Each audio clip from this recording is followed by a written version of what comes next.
Well, we're back. I told you I was going to keep him. You're listening to The Human Resource. And last week, we had Todd Ywait on talking to us about the Secure Act 2.0. All the changes that were coming down the road that will affect your 401k, your retirement, your future. And again, if you didn't listen to the last show, you need to go back because he gave us the top 5. And how can I say top 5? Because the next 5 are going to be just as important. Or maybe even more so. He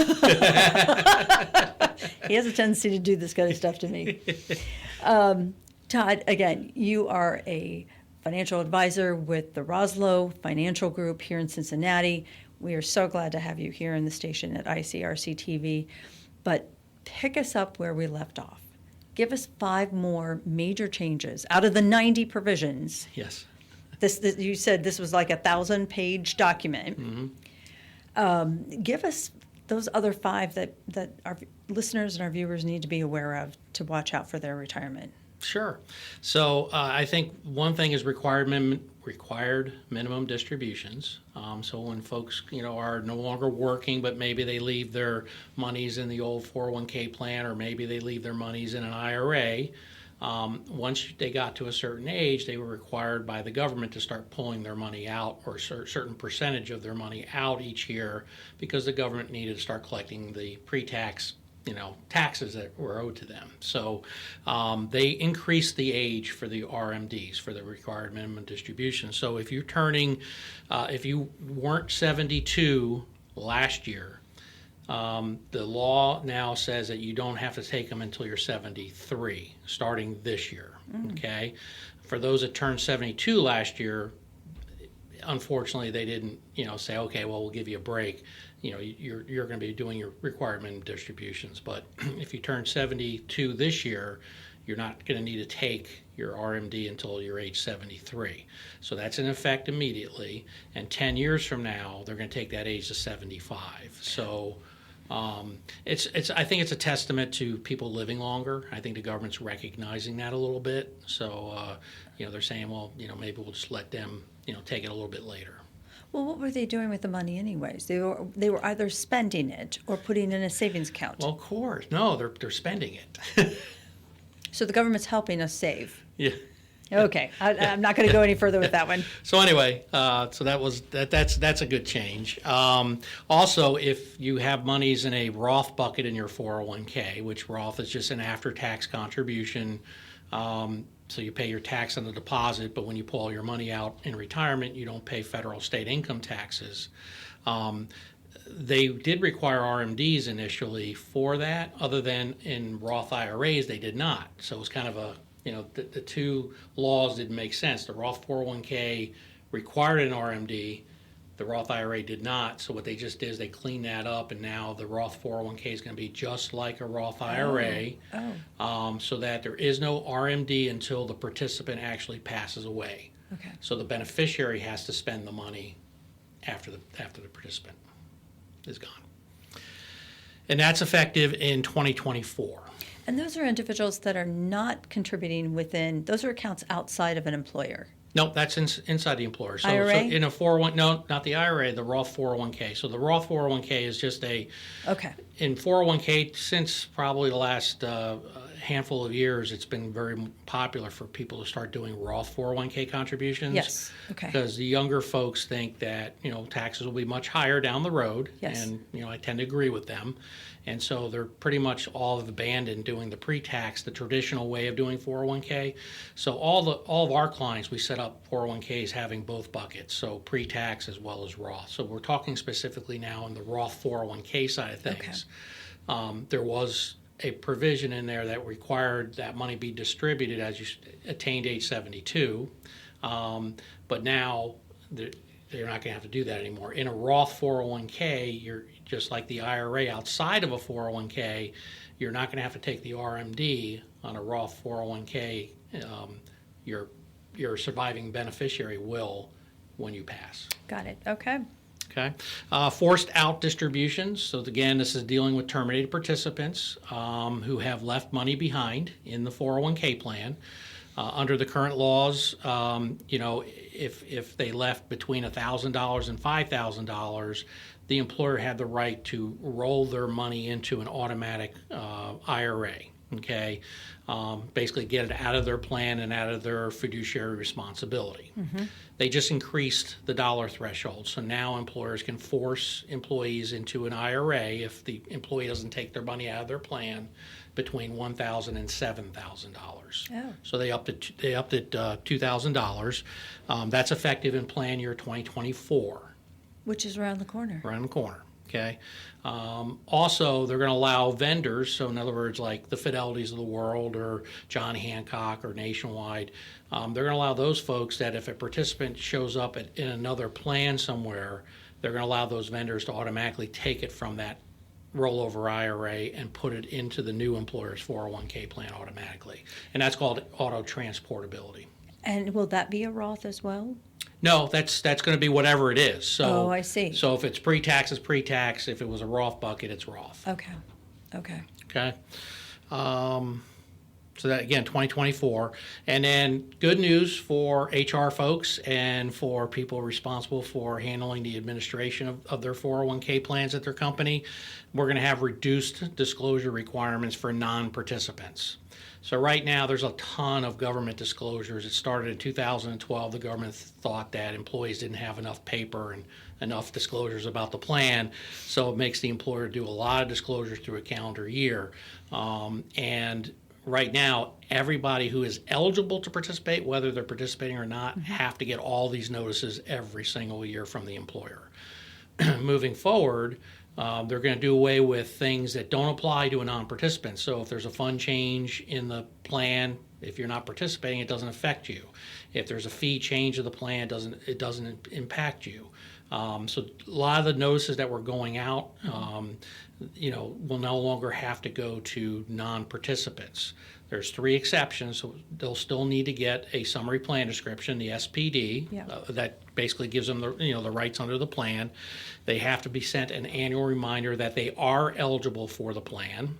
Okay, and then if they request any kind of documentation on the plan, then the employer has to provide that to them. Okay. But that's good news, and that's effective immediately. So starting this calendar year, employers will have a reduced workload with employer disclosures. I'm listening to all this, and again, I'm not.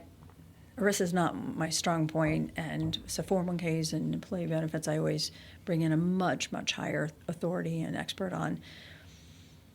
But we've got listeners who are saying, well, I think my broker's doing their job. I spoke to one this afternoon and said, who's your broker? Oh, I don't know. Oh yeah, it's such and such company. And I went, are you sure that's the broker, or maybe that's the TPA? And she goes, I don't know. Haven't talked to him for a while. Yeah. Todd, that's scary for somebody like me, because I put a dollar amount to that in all the fines and fees. And when you introduced me to the Secure Act a few years ago, the very first, you said there was jail time associated with violating some of these. Well, there's guidelines. There's potential. Most of what we're talking about today is really just fines and penalties for not following the rules. Jail time really comes into effect when you do something gross negligence. So in other words, if an employer takes the payroll and goes to Jamaica on vacation for a couple of weeks, that's subject to jail. But what we're talking about today, if for some reason they were supposed to let a part-time person in and they didn't allow that person in, it's really going to be more of a penalty or a fine type situation. But in one of my meetings with a group of business owners this afternoon, he looked at me and he goes, yeah, but I'm paying that broker to take care of my 401k. So if something goes wrong, it's not my fault. Todd, it is his fault. The buck stops with him, right? Absolutely. No plausible deniability here. Absolutely. There's ways to minimize your liability for sponsoring a plan as an employer, but you can't offload it completely. So if you're working with a fiduciary advisor that's signing off as a fiduciary in your plan, if you're working with a 316 fiduciary on the admin side, that's helping offload your liability, but you ultimately are responsible. So whoever the named fiduciary at the company is ultimately responsible for the actions of everybody. So, you can offload a lot of your liability, but you cannot get rid of all your liability. No, and one of the biggest hesitations when you and I sit down with a company and say, look, these are the services that you should take advantage of. Mm-hmm. And they look at me later and go, I don't want to spend that kind of money. I can take care of it myself. I know what I'm doing. I'm quite an investor. When you look at the fines and the fees and the back interest and the violations that can be made if you're not doing the due diligence on behalf of the employee. Because remember, the employees, viewers, you're depending on your employer to make good decisions for you. And when you put your money in those accounts, you're walking away. You're not following it dime by dime. It's worth the money to get a actual licensed fiduciary to make these decisions, right? Yeah, correct. It definitely helps the plan sponsor. It does mitigate a lot of their risk, but more importantly, the plan gets operated properly, the way it's supposed to be under ERISA. And ERISA is huge. It is absolutely huge. And you have at least taught me that I will occasionally say, hey, where are your meeting notes for the last 401k meeting? Yeah. And when was the last time you had a 401k meeting with your trustees? And he knows exactly which client we're talking about at this moment. These are finer details. And I know that some of you have not, you're involved with the 401k enrollment of your employees, but maybe you haven't seen the plan document. Maybe you don't know what the age limit is or the age requirement for eligibility. Maybe you don't know how often open enrollment is, because Todd and I still find companies who have an open enrollment every month where individuals, if they're eligible, if they turned it down in January, they can come back in February. If they turn it down in February, or maybe they didn't know anything about it in February because nobody offered it to them again, they can enroll in March. Guys, these are traps. These are absolute traps, and I cannot emphasize enough that if you're going to have a plan like a 401k or even a simple IRA, you need to understand the depth and the seriousness of handling this kind of a benefit for your employees. Todd, if they have any questions or want to talk a little bit more about what you discussed on the last two shows, how can they get to you? Sure. Well, you can reach me at my email, which is Todd, Todd, at planwithrfg.com. That's probably the easiest way to get a hold of me. And that's a whole lot better than Rosselot, because I had trouble spelling that.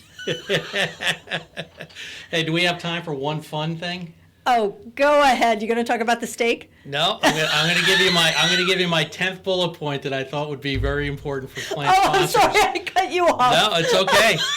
But this is an optional feature, though, so that it was a perfect. This is perfect. So me. No, but it was it's just an optional feature that employers don't have to add. But starting in 2024, okay, if you have young employees that are paying off student loans, if people are still doing that these days, but if they're paying off student loans, you could actually apply your company match to their student loan payment. Not that it's going to the student loan, it's actually going into the retirement plan.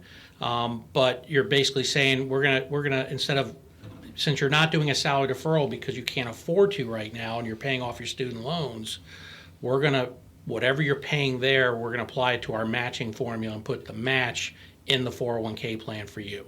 So it kind of helps that person, even though they're not putting their own money in right now. It helps them, as they're paying the student loans off, it helps them, start getting some money put into their retirement plan. Oh my God, that's huge. Yeah. Who thought that one up? That was a mother that thought that up. Somebody. That was a mother in Congress who was tired of looking at the debt her kids are looking at. Yes. Oh my gosh. Again, every time the government puts something out, you never quite know how it's going to affect any of us and what kind of extra work this is going to put on us as HR representatives. But you've made it seem very, very simple. Thank you so much for being on the show. Thanks for having me, Pandy. I really appreciate it. Again, viewers, listeners, if you have a question or have a concern that you want us to talk about, you know that's what we're here for. My name's Pandy, and this show was made for you. We're the human resource.